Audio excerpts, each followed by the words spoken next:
أعوذ بالله من الشيطان الرجيم. بسم الله الرحمن الرحيم.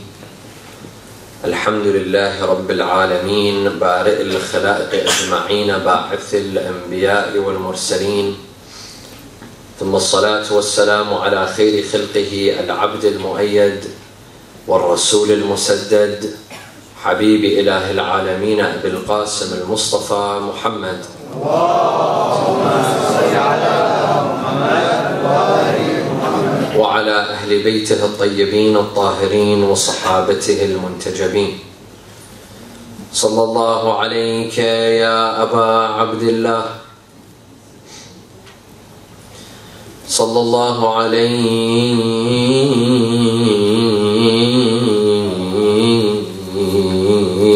يا سيدي ويا مولاي يا ابن رسول الله، يا رحمة الله الواسعة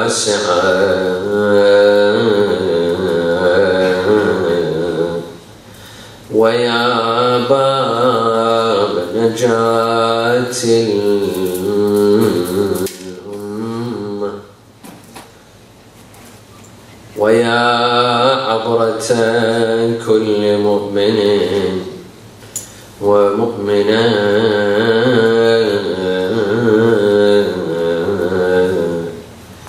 يا ليتنا كنا معكم سادتي فنفوز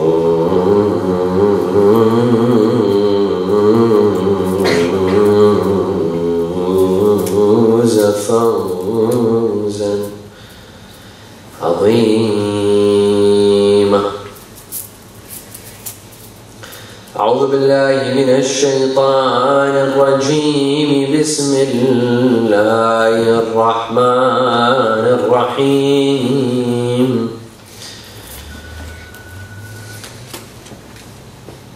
ومن آياته أن خلق لكم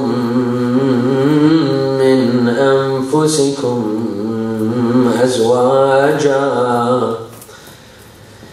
أزواجا لتسكنوا إليها وجعل بينكم مودة ورحمة. صلوا على محمد وآل محمد.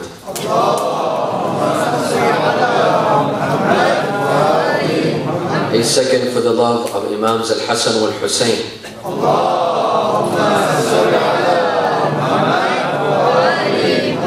A third for the love of Fatima al-Zahra with your loudest voices.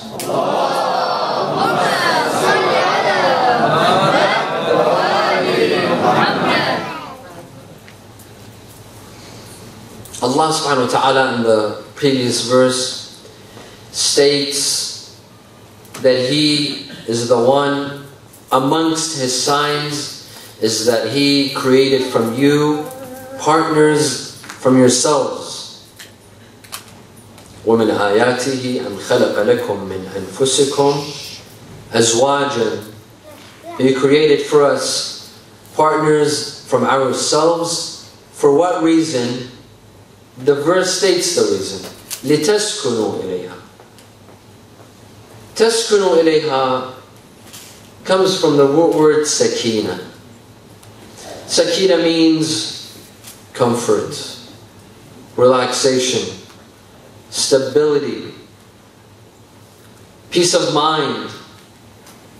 This is all called sakina. Allah subhanahu wa ta'ala is telling us that He created partners for us from ourselves, from our type, human beings, for one reason, so that we may feel stability, so that we may have peace of mind, so that we may relax, so that we may be comfortable. After all, this is the reason behind marriage. Allah subhanahu wa ta'ala wants us to marry, and Islam more than any other religion, stresses on marriage, and the Ahlul Bayt, more than any other saints and religious figures, stress on marriage for this reason. Marriage brings stability in people's lives. Marriage brings comfort in people's lives. You will see a youth that has no stability, that has not settled. He sleeps at 4 in the morning or 5 in the morning. He wakes up at 1 in the afternoon. Sometimes he goes late to work. That's if he goes to work at all. He spends most of the night out with his friends. Most of his money is spent on stuff that he doesn't really need. But as soon as he's married, his wife sets him straight. He becomes a man. He learns responsibility. Everything becomes stable. Everything becomes settled. He has to wake up early in the morning. Why? To go to work. Because if he doesn't go to work, not only he'll not be able to make a living for himself, but he can't provide for his family, for his wife and children. Stability comes into his life. All of a sudden he becomes settled. He settles down. Everything starts making sense. Now he gets the big picture. This comes through marriage. And the same thing for young women as well. Marriage brings stability. Marriage allows them to settle down, start a family.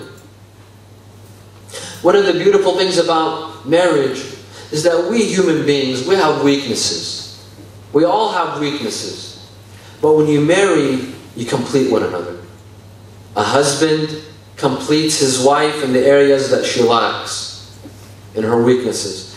And a wife completes her husband in the area that he lacks and has weaknesses. They complete one another. They fill the gaps in each other's lives. They support one another. They're the backbone for each other. The wife is the husband's backbone. She supports him. She helps him. She assists him. And so does the husband towards the wife. He is her backbone. He assists her. He stands for her. When she needs him, he's there. When he needs her, she's there. But some of you are looking at me, say, what the hell are you talking about? How come my marriage doesn't sound like this? You're probably describing a marriage from Hollywood, the type that we see on TV and in movie theaters. But in reality, many of our marriages are not like this. I remember once I went to class and I have a classmate.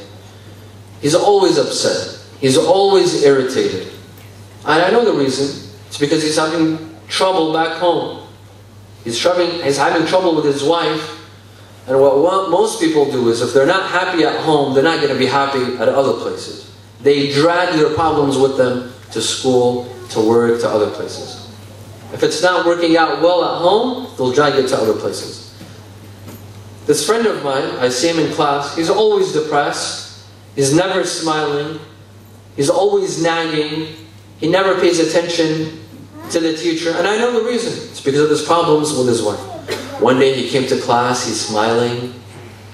He's cracking jokes. I said, Alhamdulillah, finally you resolved your issues with your wife. He said, what are you talking about? My wife went overseas. Unfortunately, many times, marriage is supposed to be a good thing, a happy thing, to bring us happiness and comfort and stability. But a lot of times, it doesn't. The reality of marriage, at many times, it doesn't. Whose fault is it? Well, of course, men say it's the fault of the woman. And the woman throw the blame at the men. Yes, sometimes there's one partner stepping on the shoes of the other partner. This happens. The wife oppresses her husband. The husband oppresses his wife. The problem is with one of them. The other is trying to carry out his duties or her duties she has or he has respect for his spouse, but one of them is being oppressive. One of them is being a dictator. Either the husband or the wife. They asked one man, they told him, do you run the house or do you run around the house? What is it that you do? Someone is not fulfilling his job.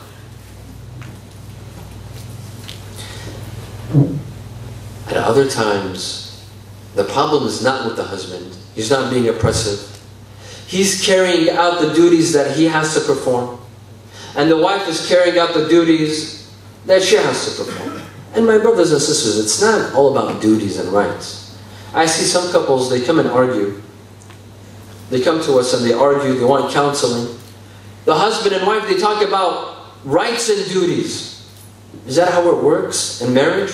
Rights and duties? These are my rights and these are your duties. This is childish.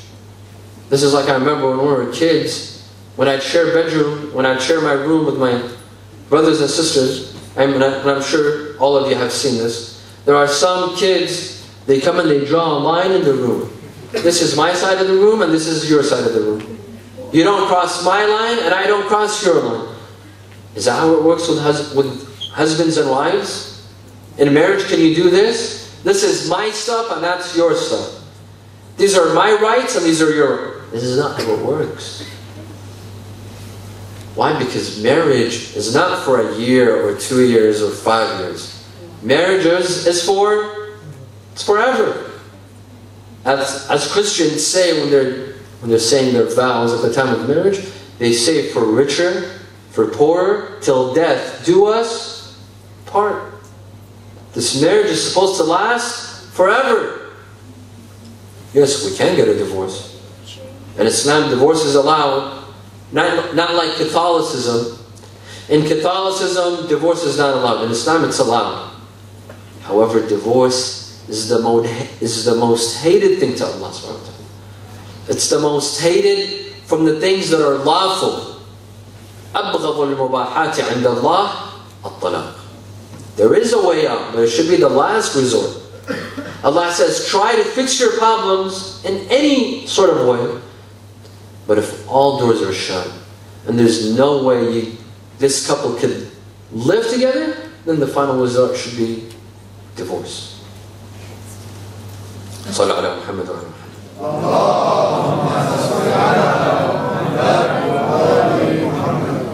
Now, a lot of times, the husband and the wife, they have respect for one another. They carry out their duties. And they respect each other's rights. But there's one very important problem. And it's the main cause of all of their problems. It's the source. It's the mother of all problems. What is it? A lot of times, it's because men and women don't understand one another. They don't understand one another. A man thinks that his wife thinks like him. She has the same exact desires and wants like him. And the wife thinks exactly the same way. That the husband has the same emotions, has the same wants, and has the same desires. What they don't know is that men and women are from two different planets in reality. That's why there's a man that wrote a book called Men Are From Mars and Women Are From Venus. It's true. Men think differently. And women think differently. A lot of times the problem is when a man thinks that his wife should be thinking like him. She should want what he wants. She should desire what he desires. And the same thing goes for women. Let me give you an example. Sallu ala Muhammad wa ala Muhammad.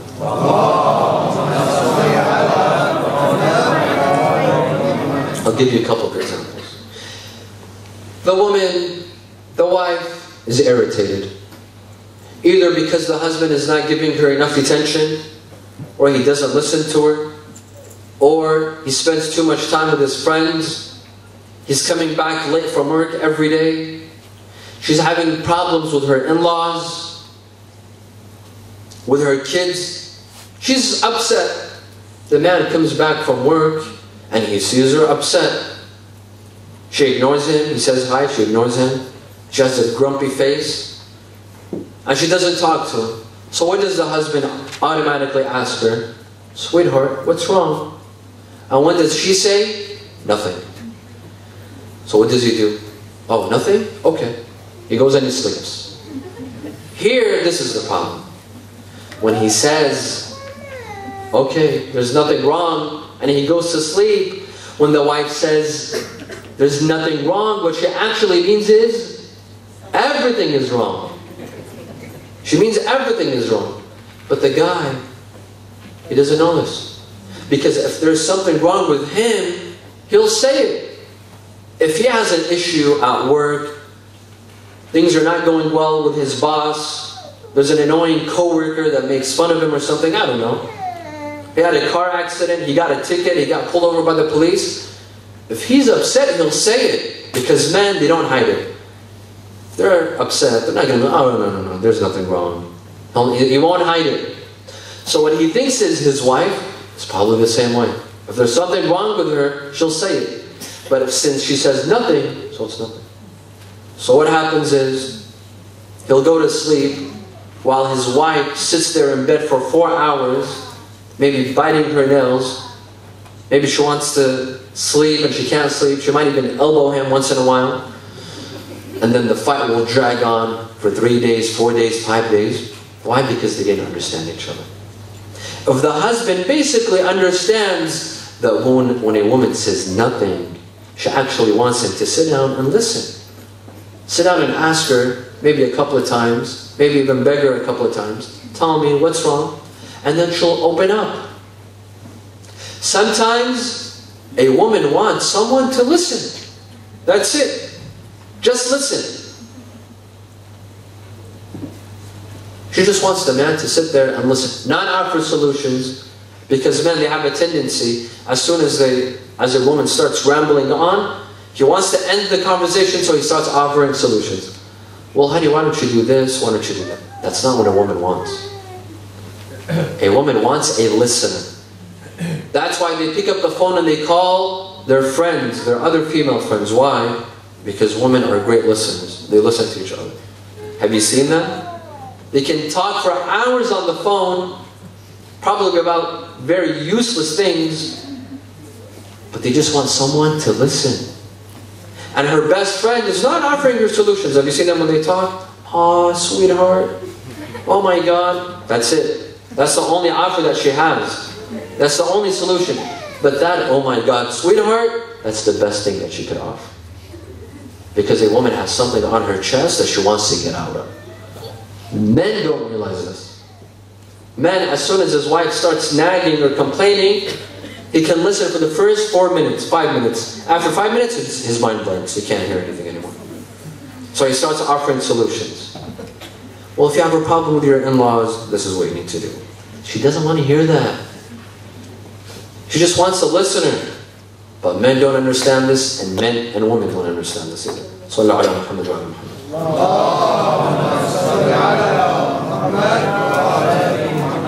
Another problem arises when a woman doesn't understand her husband. For example, a husband comes home from work and he's irritated. For example, he's not making enough money to pay off his mortgage. He's not getting enough money to pay off the loans that he has. So he comes home and he opens the subject with his wife to get some support. All he wants is support, sympathy. Sympathy. You see, there's a stereotype that only women are emotional, men are not emotional. Who told you that? Men can be very emotional at times. In fact, sometimes a man can be more emotional than a woman. Sometimes a man needs emotions. He needs sympathy. So he comes home and he tells his wife that, you know, this brand new car that we bought, I don't think I could pay it off. I don't think I could pay off the loans. And some women, she has good intentions. She sympathizes, but she doesn't know what to say. She doesn't have the right words to say. So what did she say? She says, I told you so. I told you we shouldn't have bought that car, but you never listened to me. and boom. There, an explosion goes off and they get in a fight for another 5 or 6 days. Why? Because a man, that's the worst word for him to hear. I told you so. Or, but you never listen to me. Men don't want to hear it. He doesn't want to be punished. He knows he's done something stupid. He doesn't want his wife to rub it into his face and tell him, you shouldn't have got that loan, or you shouldn't have started this business. Men don't want to hear that.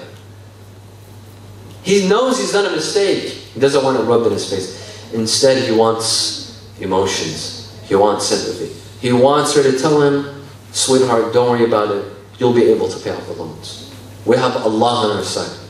Don't lose hope in Allah. Don't lose faith in Allah. You're a good man. You're successful. You could do this, even though he's a failure. But he wants to hear it. Tell him he's successful. He'll start feeling successful. But he just wants his wife to say it. Sometimes, even if the whole world tells him that he's successful and he's a good man, but if he doesn't hear it from his wife, it doesn't matter. Because she's his backbone, not anyone else. Not his best friends, not his sisters, not anyone else. If he doesn't hear it from his wife, it doesn't matter. You know what's the most valuable word that a husband can hear from his wife? The most valuable word is that I'm proud of you. According to statistics. According to statistics, that the most valuable word or sentence that a husband can hear from his wife is that I'm proud of you. I'm proud of what you do. What's the most valuable sentence that a wife can hear from her husband? What is it? There's a sale at the mall. No, it's I love you, of course. Women need reassurance. A woman needs to be told that her husband loves her. Not once a day, not twice a day. There's not a single point, there's no limit. A wife can hear her husband say, I love you all day long, and she won't get tired of it. She wants reassurance. She wants that love and sympathy. Sallu ala Muhammad wa ala Muhammad.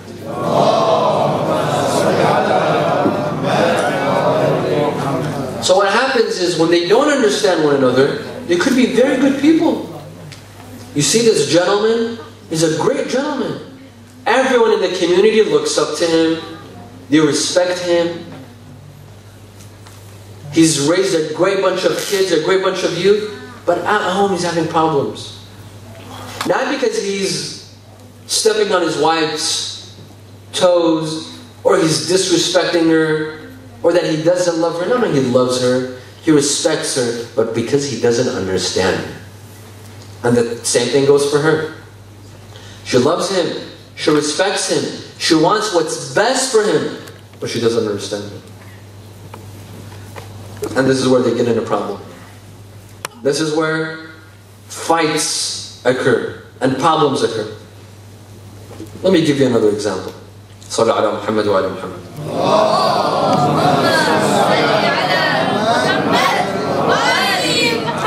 One of the major differences between men and women is that women, they like change. They like change. In the house, their hairstyle, their clothing, their shoes. They like change. Even if it's simple. Even if it's something very small. But they like it. Because without change, life gets boring. That's just how a woman is created. This is how Allah subhanahu wa ta'ala has created woman. Women lean towards change. Even if she cuts just a little bit of her hair to the husband, it doesn't make a difference. In fact, when she comes to him and she tells him, sweetheart, what do you think of my hair? And he has absolutely no idea what she's talking about, because he doesn't realize the difference. But of course he has to lie and say, sweetheart, it's beautiful. It's lovely. For him it doesn't make a difference, but for her it makes a world of a difference. Even if she cuts just 3 fingers or whatever, it makes a difference. In the living room, there has to be a change. This sofa has to come here and that one goes over there. But this is necessary. It's very simple, but it's necessary for a change. Things in the kitchen, from this cupboard, got to go in that cupboard. and the things in this one come in here. It might not be necessary, it might not make sense, or I mean, it's not that crucial. But for women, it's crucial because it's change. Men, on the other hand, they hate change. Men don't like change. They like everything the way it is. A man could get the same haircut for 30 years, and he doesn't mind. He'll go to the same barber for 30 years, and he'll like it. He doesn't like change. Everything at home has to remain the same. This couch, the plates, the spoon, everything has to remain the same. So where's the problem? When the husband goes into the kitchen and he wants to look for the salt. He looks in the cupboard, it's not in there. He looks in this one, it's not in there. Sweetheart, where's the salt? Ya bint al-halal. She says it's next to the pepper. Where the hell is the pepper? And they get into a fight. The key, my dear brothers and sisters, the key is of understanding one another. Understanding one another. A man has to understand how his wife thinks. That's why he won't be offended. But because he doesn't know how she thinks and what she wants, he takes everything offensively. No, she's not offending you. In fact, she loves you, she cares about you. But because you don't know what's going in her head, you think she's offending you. You think she's your enemy. Some husbands come and say, Ya Sayyid, Wallah, my wife is my enemy. Tell them, no, she's not your enemy. You need to calm down and relax. You just need to understand how she thinks and what she wants. It's all about understanding. It's all about realizing how they think and how they behave and how their mind works. Some women complain, they come to me. I heard there was a woman that came and complained, Sayyid, my husband doesn't love me. I said, okay, how? She says, because whenever I talk to him, he never pays attention. For example, he'll be reading a newspaper. He'd rather read a newspaper instead of listening to me. Or when he's driving, I'm talking to him and his mind is somewhere else. So when I ask him a question, he gives me a totally different answer. Which tells me that for the past 15 minutes when I was talking to him, his mind was somewhere else. That's a sign that he doesn't love me. If he loved me, he'd pay attention. He'd speak to me, he'd talk to me. Well, just because he doesn't talk, doesn't mean he doesn't love you. First of all, men, they don't talk much. Maybe with their friends they do. Maybe with their buddies they might talk. But in general, men don't talk a lot with their women. That's just how they are. Talking is not in their DNA. That's the reality of it. I'm not saying this is a good thing. I'm not defending men. But in reality, men don't talk much. They don't express themselves. Not like women. Women like to express themselves. For women, talking is something healthy. Something healthy, even if there's no specific goal. Even if it's not about something important, talking in itself is something healthy. For men, they try to avoid discussions. So what I told her is that, you see, men, they can't concentrate on more than 2 things at one time. If he's either talking to you or he's reading a newspaper. This is how men are. Men can't talk to you and at the same time read a newspaper. They just can't do it. God did not give them the capability. He can't watch TV and at the same time talk to you about, you know, your nightmare at the mall today when you couldn't find the dress that you wanted. You just can't do it. Women, on the other hand, and statistics prove this, they can do several things at the same time. They have that ability. I have a friend, he told me one day I came home from work and I saw my wife. She was cooking. At the same time, she was talking on the phone. She was watching a Turkish series on TV and she was feeding the child. All at the same time. They could do it. We can't do it. What happens is, where's the problem? When they expect us to be like them. To concentrate on 2 or 3 things at the same time. That's impossible. That's not how men are created. It's just not in them. It's not in their DNA. Understanding one another is very crucial, brothers and sisters. It's very crucial. Sallu ala Muhammad wa ala Muhammad.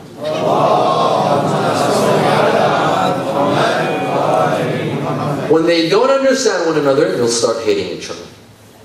They'll start considering divorce. They'll consider separation. Why? Because if it's one fight after the next, one fight after the next, because they don't get one another, they don't understand one another, obviously they're going to consider divorce. They say that a woman went to the police station with her child to report her missing husband.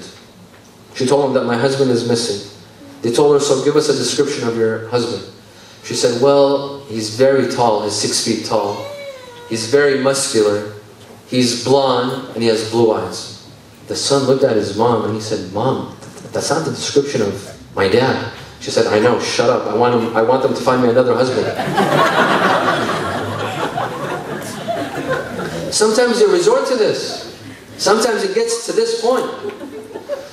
Why? Because they don't get at each other. They don't understand one another. They don't understand the psyche behind each other. Sallu ala Muhammad wa ala.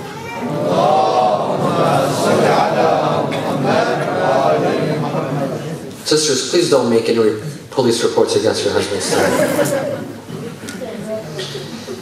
Another thing about marriage, my dear brothers and sisters, and this goes out to the youth.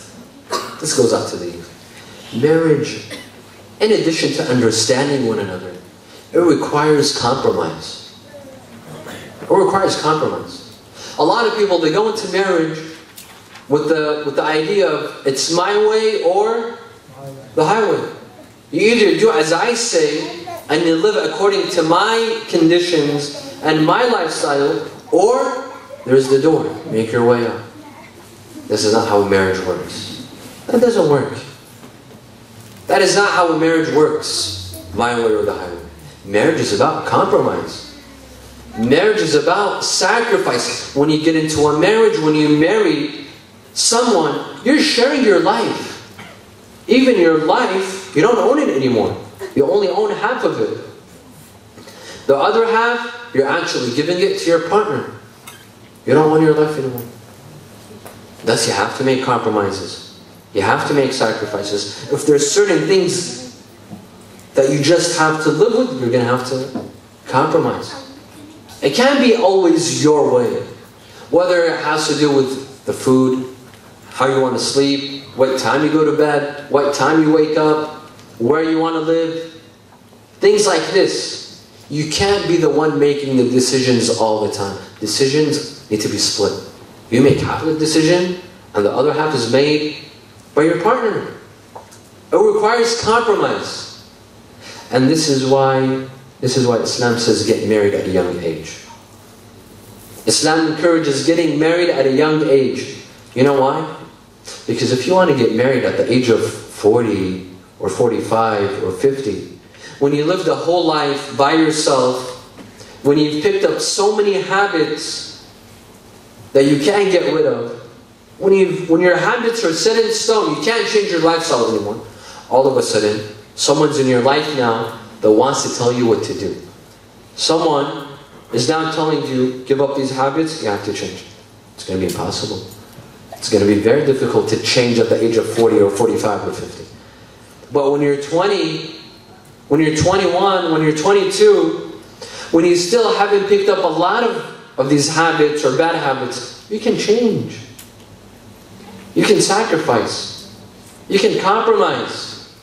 You can give up a lot of bad habits. I know a lot of friends, a lot of my friends, they would stay up till 5 in the morning, till 6 in the morning. They would sleep in till 2 or 3.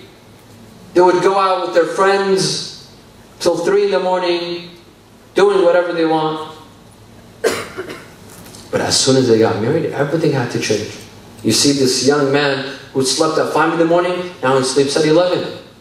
He would wake up at 2 in the afternoon, now he has to wake up at 7. Because it's possible. Because he married young. Because these bad habits didn't stick in the body. He was able to change. Islam says get married at a young age. This is one of the reasons. Of course, also a very important reason is that when you get married, you protect your faith. You protect your religion. The hadith says, من تزوج فقد أحرز نصف دينه فليتق الله في النصف الآخر. He who marries has protected half of his religion, half of his faith. Let him be careful, let him protect the other half. Indeed, marriage protects your faith. When you marry someone, especially someone who's religious, and that should be the number one criteria. When getting married, your number one criteria is this person religious or not? Let that be the first question. Is this person religious or not? Some people, they go into a marriage with the idea that this person is not religious, but I'm going to change her. I'm going to change this person to become religious. Who are you fooling? Who said this person is not going to change you? We've seen many that married with the idea that I'm going to change the other person. I'm going to change this girl. I'm going to get her to start wearing hijab. I'm going to get him to stop listening to music. I'm going to get him to start praying. I'm going to get her to start fasting, and so on and so forth. What happens is, it has the complete opposite effect. Instead of him convincing her to start praying, she convinced him to stop praying. When you go into a marriage, choose someone religious. Choose someone who will have an effect on you, and not the other way around. Because you never know what the effect is. The number one criteria, brothers and sisters, it should be religion. It should be faith. Is this person religious or not religious? I told one of the brothers, if you choose someone religious, be sure that this person will not oppress you. This person will not hurt you. This person will not backstab you. This person will never cheat on you. You choose someone who's not religious, this person can do all sorts of things because they're not religious. Number one, religion. Number two, akhlaq. That person's manners. That person's attitude. That person's personality. What sort of personality does that person have? This is very important. A lot of people, they go and they marry from a religious family, and that person is religious, but that person has no akhlaq. That person's stuck up. She's stubborn. She's too arrogant. She thinks highly of herself. Well, that's not going to work. This husband is too bossy. He's religious. He might even pray Salat al-Layl in the middle of the night, but he's bossy. He orders you around. He doesn't have respect. Well, what good is his religion, but without akhlaq and without manners? That's why the hadith says, "Man ja'akum man taradawna dinahu wa khuluqahu fazawwiju." He who comes to you and has faith and has manners, has akhlaq, has ethics, then give him. Don't ask about his bank account. Don't ask about where he works. Don't ask about his car or how much he'll be offering as a dowry. It's a shame. It's a shame that some parents, the first thing that they ask about is, how much is a dowry? And in which sort of home are you putting my daughter? I understand your daughter is precious to you. I understand that you're overprotective of your daughter. But imagine you put your daughter in a mansion, and a person that owns a mansion, yet he abuses her. Yet he abuses her. Yet he hurts her. Yet he beats her or disrespects her. What good was that mansion? What good was his job? Let him be a doctor. Let him be the most successful lawyer in his city, in his community. What good was it? مَنْ جَاءَكُمْ مَنْ تَرْضَوْنَ دِينَهُ وَخُلُقَهُ فَزَوِّجُوهُ. And yes, attraction is important. For that person to be attractive, that is very important. And I tell some friends, if you're not attracted to that person that you want to marry, don't go into the marriage.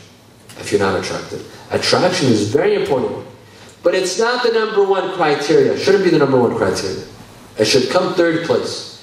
Number one, faith. Number two, akhlaq. Number three, beauty. That's it. Rasulullah didn't say that this person has to be from your community. He has to speak your own language. He has to be from your own nationality. He didn't say this. He didn't say he has to be rich, or he has to come from a certain social class. No, none of this. None of this. I know some parent, there's some youth, they want to get married.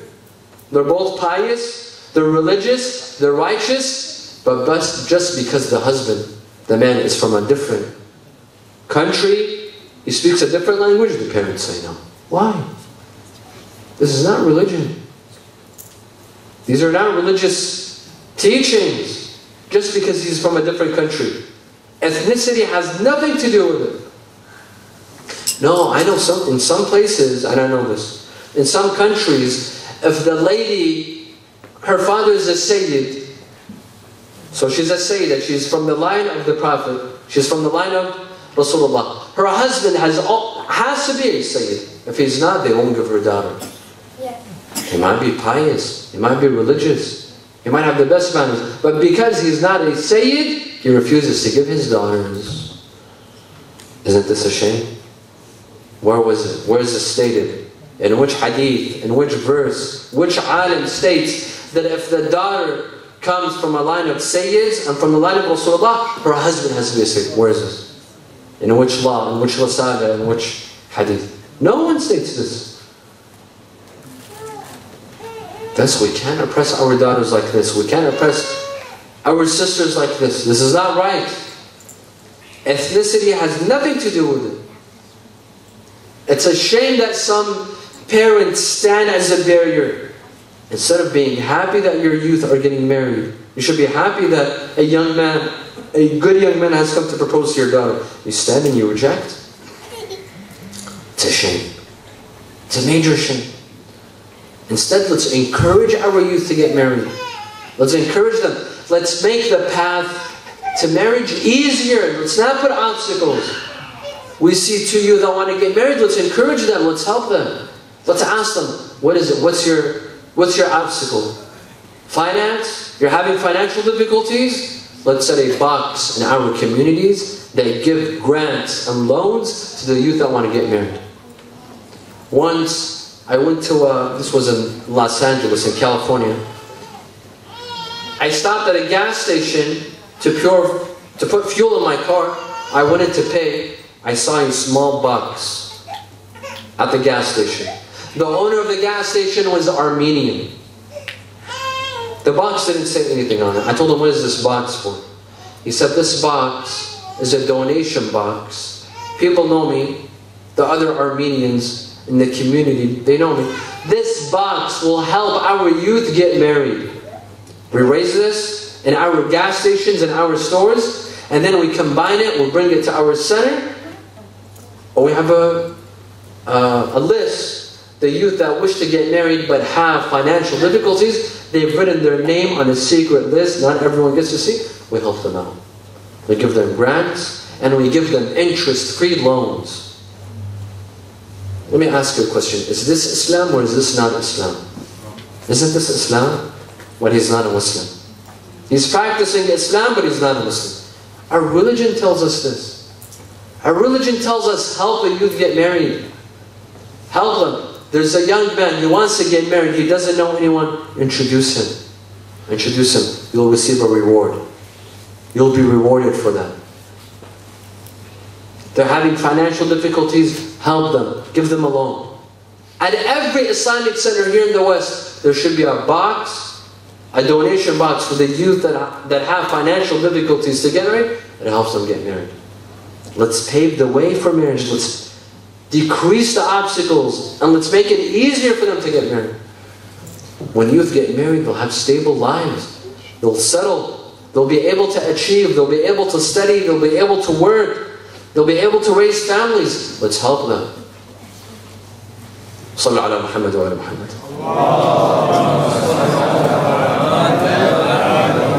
I conclude with this story. During the time of Rasulullah sallallahu alaihi wasallam, there was a section inside the masjid of Rasulullah called Al-Safwa. This section, this corner, it was for the poor and the homeless people in Medina. Those who didn't have homes, they didn't have families, they came and slept at this corner of the masjid, called As-Suffa or As-Safwa. One day, an And Rasulullah sallallahu alayhi wa alayhi would come, sometimes he would sit with them. Sometimes he would even eat with them. This is how humble Rasulullah was. He would sit with the poor, he would eat with them. There was a young man, part of the Safwa, by the name of Juwaybir. Juwaybir, he would sleep in the Safwa, inside the masjid. Also, Juwaybir was from a country called Yamama. He was black, he was poor, he wasn't great looking, and he didn't have a family. He would sleep at the corner of the masjid. When Rasulullah would see him, his heart would break. He would feel bad for him. He would sympathize with him. One day he told him, Ya Juwaybir, one day Allah will grant you a family, He will grant you a house, and you'll start a family of your own. Juwaybir smiled with a broken heart. Told him, Ya Rasulullah, are you kidding? Who are you kidding? Who will give me their daughter? Which family will give me their daughter? Don't you see me? I'm black. I'm poor. I'm not from here. I don't even have family here. Who's going to give me their daughter? And where will I get a house from? I don't work. I don't own a single dirham. How will I have a house of my own? So I told him, Ya Juwaybir, did you forget that there is Allah? Did you lose hope in Allah and faith in Allah? Allah will give you a house, and Allah will give you a family. And who cares if you're from Yamama and you're black and you're not from Medina and you're not from Yathrib? In Islam, everyone is equal. There's no difference between people from Medina or people from Yamama. Inna akramakum indallahi atqakum. The best among you are the ones that are pious and righteous. Not Quraysh, not the one that speak Arabic or Farsi. The one who's most pious. The one who's most righteous. Of course, this puts self-esteem and self-confidence in Juwaybir. Then Rasulullah told him, in fact, get up. Juwaybir stood. He said, I want you to go to the house of Abu Ziyad. Abu Ziyad has a daughter by the name of Al-Dhalfa. Go and tell Abu Ziyad that Rasulullah has sent me to propose to your daughter, and Rasulullah requests from you, he orders you to marry you to your daughter. Juwaybir told him, Ya Rasulullah, are you sure? Are you sure about this? He said, I'm positive. Go. Of course, Juwaybir, when he didn't walk, he started running. He ran to the house of Abu Ziyad, he knocked the door. Assalamu alaikum, alaikum assalam. He sat down and he told him, Rasulullah has sent me with a message. Abu Ziyad said, anything from Rasulullah. He said, Rasulullah says that you should give me your daughter Al-Dhalfa in marriage. He said, Rasulullah sent you? He said, yes. He gave you that message? He said, yes. He said, I'm honored that Rasulullah has sent you with this message. However, we the people of Medina, we the Ansar, we give our children, we give our daughters to the people like us, from our city, from our tribe. We don't give our daughters to strangers. So no offense, but unfortunately I have to refuse. Juwaybir became extremely disappointed. He was very upset. He said, by God, this is not the teachings of the Quran. And these are not the teachings of Rasulullah. He got up and he left. Very angry, very disappointed. Al-Dhalfa, the young lady, she was standing behind the door, hearing the conversation. She heard everything. She came to her father, and she said, my dear father, didn't this man say that Rasulullah has sent him? He said, yes. Didn't he say that Rasulullah is commanding you and was requesting from you? He said, yes. She said, then why did you turn him down? Why did you send him away? Go and call him back. Abu Ziyad runs and he calls Juwaybir back to the house and he tells him, sit down, let me go and speak to Rasulullah. He goes to Rasulullah. He tells him, is this true? He said, yes. Abu Ziyad agrees. He says, as long as my daughter agrees, I don't mind. Al-Dhalfa agreed. She was religious, she was righteous, she believed in Allah and Rasulullah, and for her, looks didn't matter. For her, what was important is religion. that person's religiosity, that person's akhlaq and manners. They got married. And Rasulullah built them the house himself. They got married, they had a house. It was their wedding day. They come back to the house. Juwaybir, for so many years, he didn't have a house. Now Allah has given him a house. He didn't think he will ever get married. Now he has a beautiful looking wife and bride. They come back to the house. Juwaybir goes to a corner of the house and he starts praying. He starts praying. He stands in his mihrab and he starts praying. The wife, sitting in her wedding dress, she waited for 30 minutes, an hour, 2 hours. What the hell's going on? Juwaybir continued his prayers, 2 hours, 3 hours, up till Fajr, up till the morning. He did not approach his wife. His wife falls asleep. The next day, the old ladies, the annoying, nosy old ladies, they come to Al-Dalfa. So, what happened? Tell us everything. She says, to be honest, nothing happened. Nothing? She said, nothing. Why? She said, Juwaybir spent the whole night worshipping. He didn't even look at me. He didn't even approach me. The second night, he comes back from work, he comes home, starting from Maghrib up till Fajr, again he goes, stands in the corner, and he worships. He doesn't even approach his wife. Again, the nosy ladies, they come the second morning. Did anything happen last night? She says, nothing. They said, there must be something going on. There's something wrong with him, obviously. Perhaps we should tell your father. She said, no, don't tell him. Let's wait. The third night, again, Juwaybir goes and stands in the corner and he begins to worship. The third day, the old ladies, they couldn't take it any longer. They said, we have to go to your father and inform him. They go and tell her father. Her father was very upset. He said, I will go and tell Rasulullah. He comes to Rasulullah, tells him, Ya Rasulullah, you told me, you ordered me to give my daughter to this man. Now that I have, he doesn't even look at her. He hasn't even approached her. He goes and he stands at the corner and he prays all night. Rasulullah said, don't worry, I'll have a talk with him. Rasulullah called Juwaybir and told him, come here. What the hell is wrong with you? You have a beautiful young wife. For the past 3 nights, you haven't even approached her? You go and you pray all night? This is not me. This is not my sunnah. I also pray at night, but only a couple of hours, not the whole night. He told him, Ya Rasulullah, I'm a man that has never had a house. I'm a man that has never had a wife. I've never had a family. Within a matter of days, all of a sudden, I saw myself in a house with a roof over my head. I have a beautiful wife.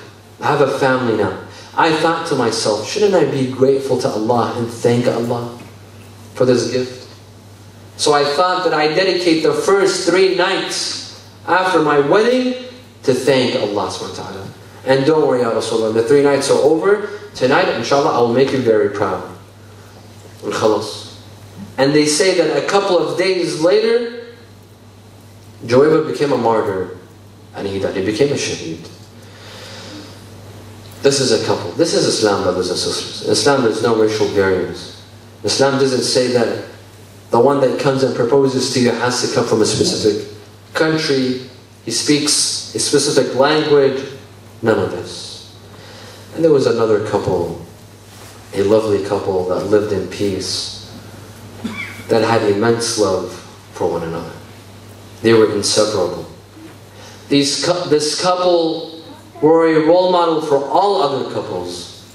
They were Amir al-Mu'mineen and Fatima al-Zahra, salawatullahi wa salamuhu alayha.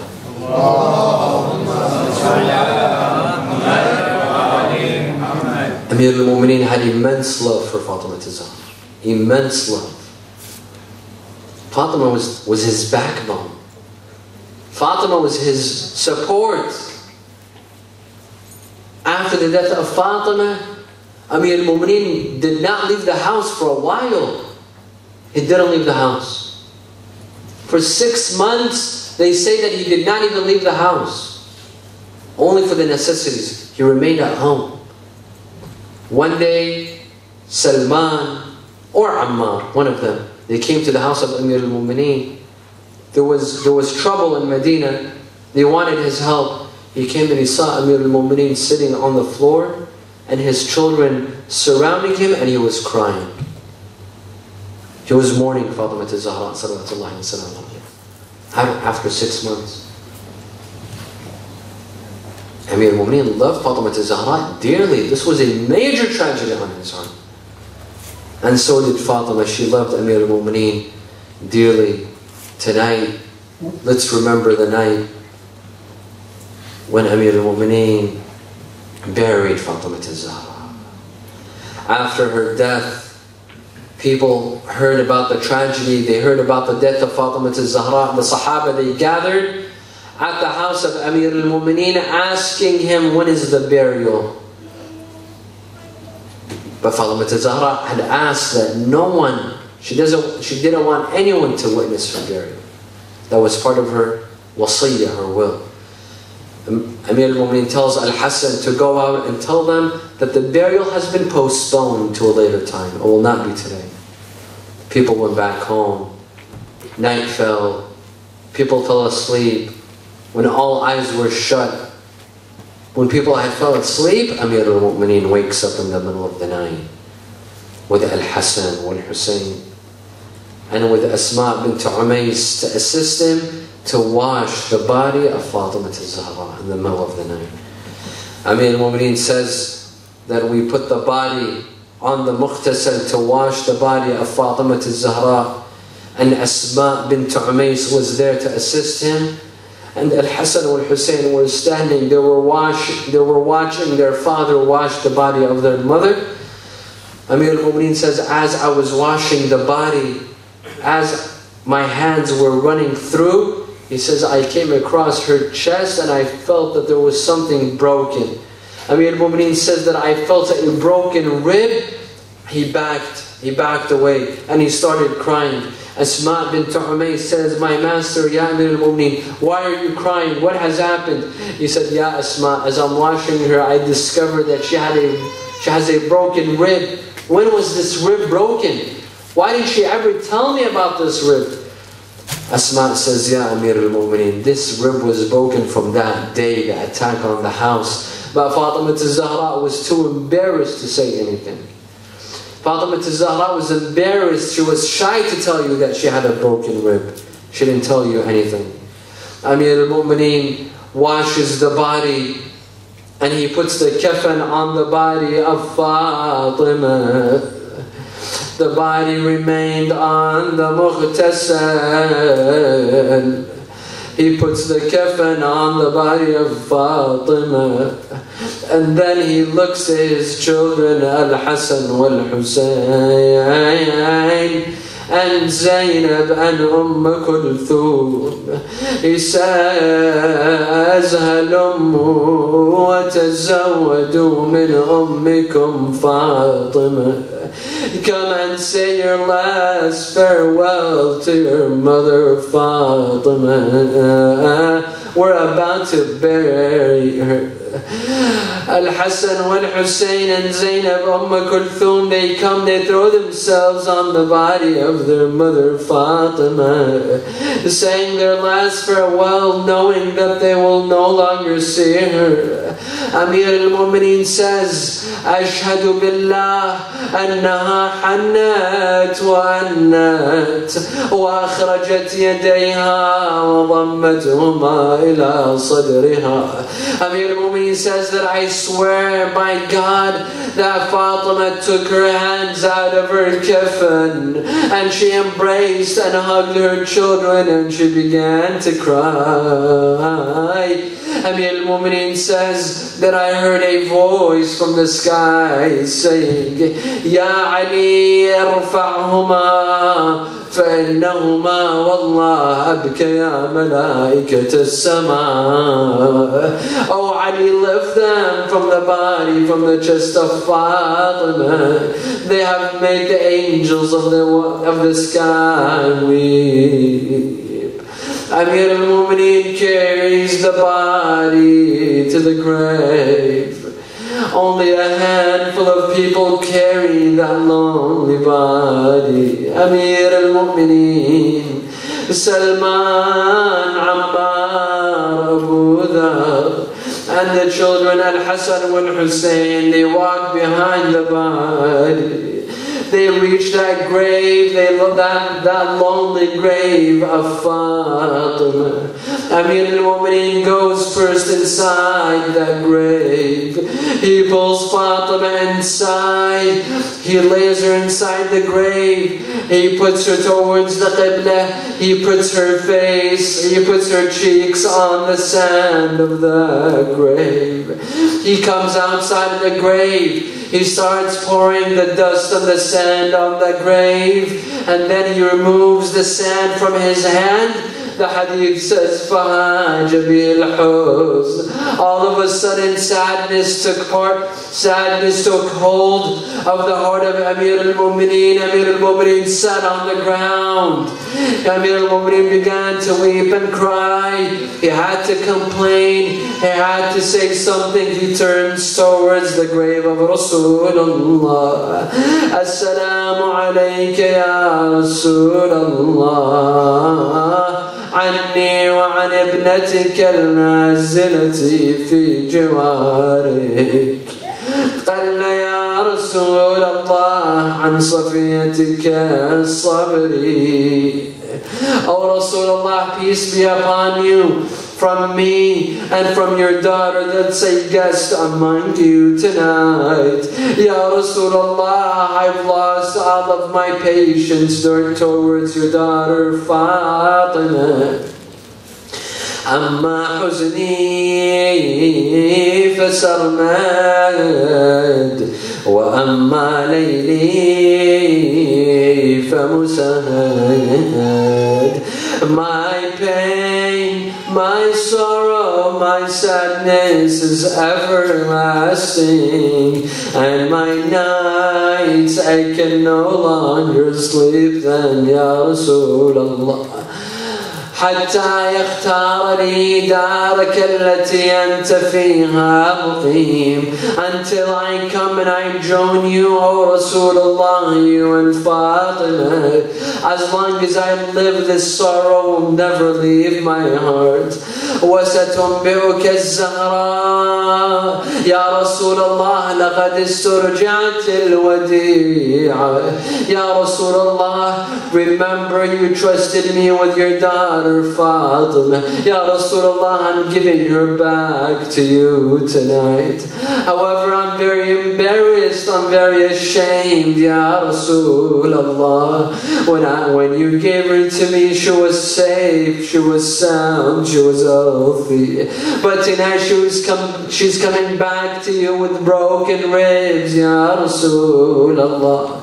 لقد استرجعت الوديعة وأخذت الرهينة واختلست الزهراء. Amir al-Mu'mineen gets up from the grave of Fatima. His companions, they help him get up from the grave of Fatima. He comes back to the house. As he's entering, the children enter the house. As he's entering, he puts his forehead on the door. On that door of where the attack occurred, he closes his eyes and he remembers Fatima. الباب والجدار والدماء شهود صدق ما به خفاء ومن نبوع الدم من تديها يعرف عوض ما جرى عليها. لا حول ولا قوة إلا بالله العلي العظيم. إنا لله وإنا إليه راجعون. Raise your hands in dua, brothers and sisters. نسألك اللهم وندعوك باسمك العظيم الأعظم الأعز الأجل الأكرم يا الله. اللهم لا تدع لنا ذنبا إلا غفرته، ولا هما إلا فرجته، ولا عيبا إلا سترته، ولا خوفا إلا أمنته، ولا رزقا إلا بسطته، ولا شملا إلا جمعته، ولا مرضا إلا شفيته، ولا غائبا إلا حفظته، ولا حاجة من حوائج الدنيا والآخرة لك فيها رضا ولنا فيها صلاح إلا قضيتها ويسرتها يا أرحم الراحمين. ولأرواح المؤمنين والمؤمنات والعلماء والشهداء نقرأ سورة الفاتحة مع الصلوات.